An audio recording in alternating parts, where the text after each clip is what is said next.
Thank you and welcome to the show this morning. The topic this morning is the Nashville Civil Rights Veterans Association, and we have two members of that association with us to talk about the development of the Nashville Civil Rights Association and some of the other ideas associated with the so-called sit-in movement. And of course, let us welcome you, Brother Lillard, and you, Professor McKissack, to the show this morning and tell you how delighted we are to have the two of you with us. Let's start off by having you, Leo, to give us some information about your background, your education, and some of your experiences. And then Professor McKissack, during this first segment, will give us some information dealing with her background, education, and then during that second segment, we'll get into some of the ideas in reference to your participation in the movement. Let's talk about it. Thank you, Dr. Haney, for having us on. The Nashville Civil Rights Veterans Association, very proud of you for maintaining this wonderful way to educate and communicate with the Nashville people. I'm a Nashvilleian. I went to Carter Lawrence High School, Middle School, and Cameron and Pearl High, and I went to attend TSU. It was called A&I, Tennessee A&I. In those days, 1957 to 1961, graduated.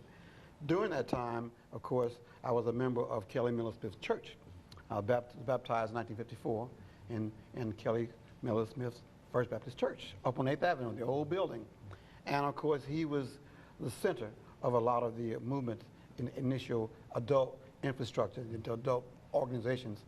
So naturally, when it was known that we were preparing to demonstrate downtown, to continue what Greensboro, North Carolina started, called a sit-in, I was extremely adamant about being part of that, being a Nashvilleian, being a part of Kelly's church.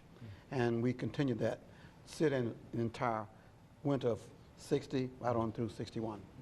How did you become involved? And I think, Professor McKissack, we've had you on an earlier show, and you talked about being raised in Detroit. Talk about how you became involved in the movement once you arrived here in Nashville, Tennessee.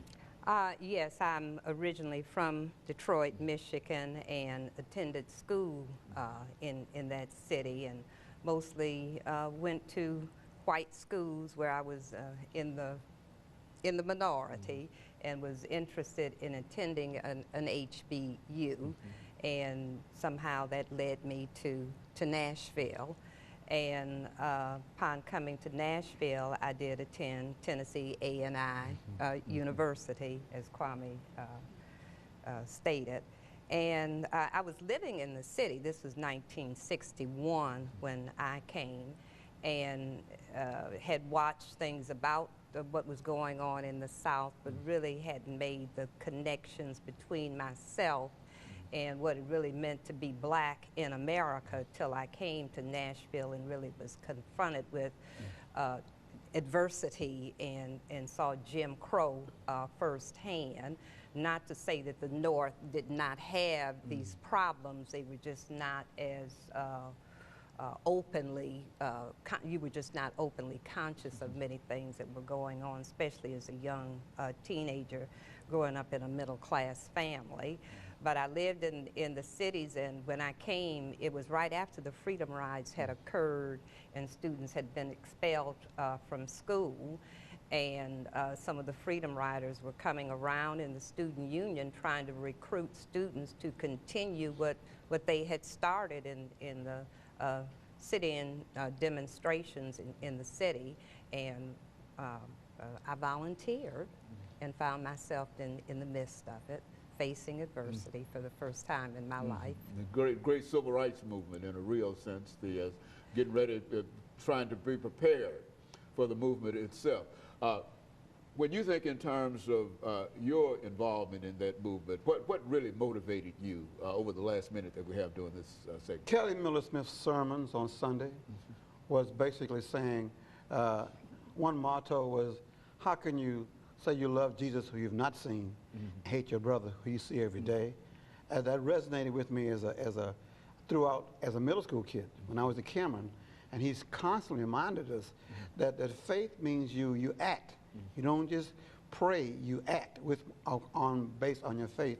And that was his sermon. He was a social, active Christian, and that's what I heard from the pulpit at Kelly Miller Smith Church. And I believe basically that it was time for us to act. And so when it was clear that Jim Lawson was teaching nonviolence and teaching the tactics of Gandhi, it was our time to make a difference.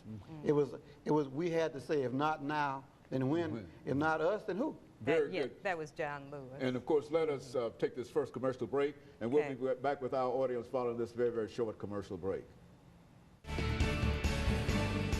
Welcome back to the second segment of the show.